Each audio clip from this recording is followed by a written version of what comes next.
आप देख रहे हैं न्यूज रियल इंडिया, सच कहने का साहस।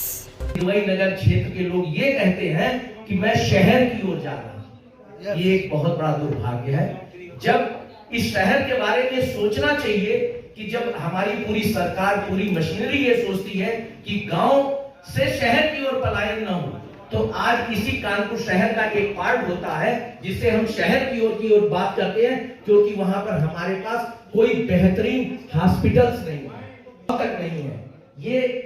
इसका ये परिणाम है कि डेंसिटी को हम रोक नहीं पा रहे हैं। और मैंने एक चीज एक लिटरेचर में पढ़ा था, हैप्पीनेस इंडेक्स। मुझको लगता है इस शहर में जो हैप्पीनेस का इंडेक्स है वो सबसे ज्यादा। Real estate sector, which is a non-municipal function, was the core theme which I had at the very outset mentioned.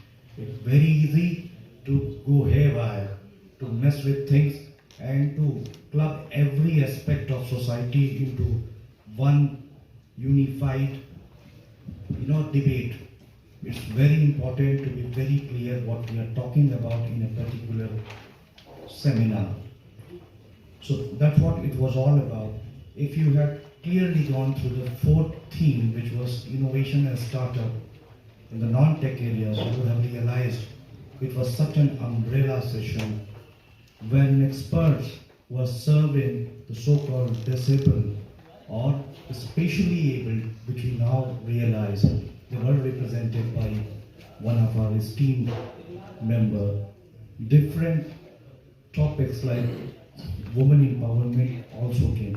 It means when we are talking about the development, we started with very hardcore real estate, but we ended up in an all-encompassing stuff. Kanpur में जो 2047 के लिए जो vision लिखा गया है, हमारे साथ हैं मैम हैं, उनसे जानते हैं कि आज के कार्यक्रम के लिए क्या कहना चाहेंगी।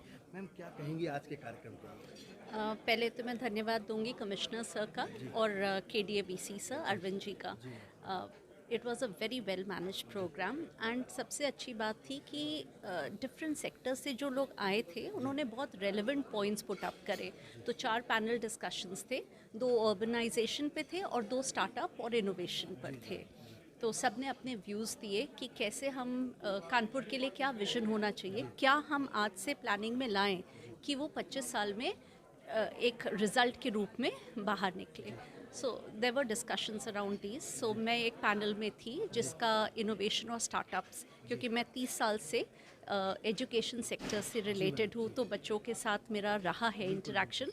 सो मेरे हिसाब से बहुत बड़ी समस्या है कि जो अच्छा ब्रेन है कानपुर का वो चला जाता है, दैट ब्रेन ड्रेन जिसको बोलते हैं, तो वो रोकना चाहिए।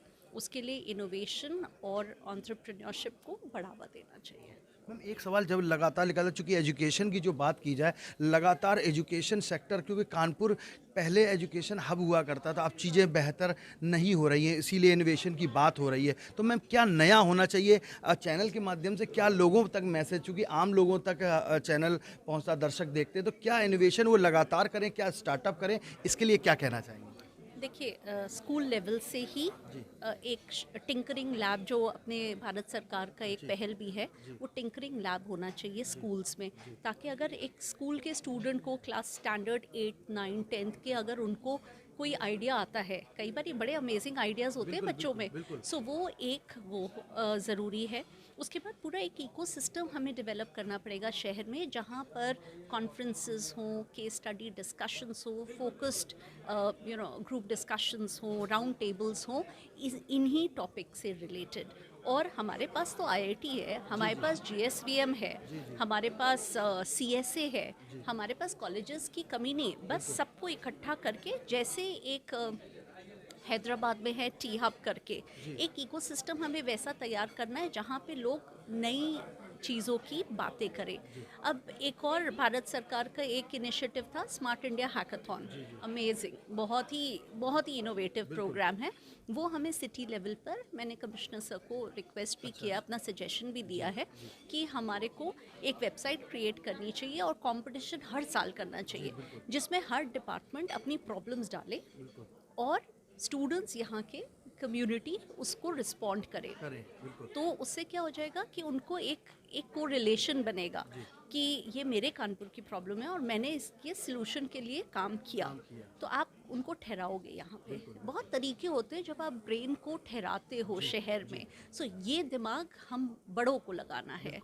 सो that is what has to और हैपन। मैम चूंकि जो सुविधाओं के लिए ऐप की बात करी कमिश्नर सर ने कि एक ऐसा ऐप हो जो सुझावों के तहत तमाम चीज़ें बातें हैं जो ऑफिसर तक पहुंच जाएं, और एक बात जो सिटी डेवलपमेंट की बात करी कि जो सुविधाएं हैं वो ऐसा ना हो कि वो शहर जा रहे हैं या गांव जा रहे हैं, वहां पर सुविधाएं वहां पर उनको पास में ही मिल जाए, तो इसके लिए क्या कहना चाहिए? सो बैंगलोर में ऐसा बहुत कॉमन है। अब यहाँ पर भी सैटेलाइट सिटी जो डेवलप करते हैं, तो अगर आप बैंगलोर के एक तरफ हो तो आपको दूसरी तरफ जाने की ज़रूरत ही नहीं, आप पूरे जन्म भर नहीं जाइए, आपकी सारी रिक्वायरमेंट्स वहीं पे पूरी हो जाती है। There is a good school, there is a good hospital, there is a good mall, housing अच्छी है, तो आपने एक पूरा शहर बसा दिया।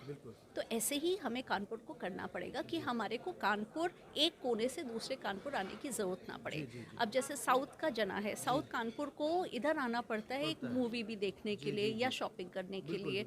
तो ये स्कूल्स सब चीज़ें बहुत बैलेंस्ड वे में डेवलप मैम होनी एक चाहिए। बात हुई अर्बन डेवलपमेंट के लिए, तो अर्बन चूंकि देखिए पर्यावरण के लिए भी बात हुई कि कहीं ना कहीं पर्यावरण को दिक्कत हो रही है, तो कहीं ना कहीं जो अर्बन्स के लिए उसके लिए क्या सुझाव देना चाहेंगे लास्ट में?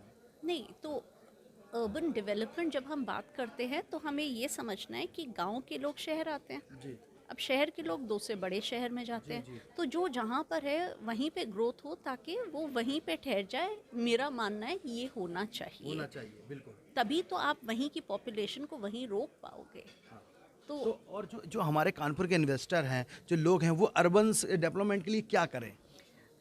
भाई अगर आप एक बैलेंस्ड शहर का डेवलपमेंट करते हो, होलसम, जिसमें ना कि बिल्डिंग्स बट कि पूरा एक डेवलपमेंट, जैसे हमें सुकून के लिए या खुशी के लिए क्या चाहिए होता है? एक पार्क चाहिए होता है, एक टेम्पल चाहिए होता है।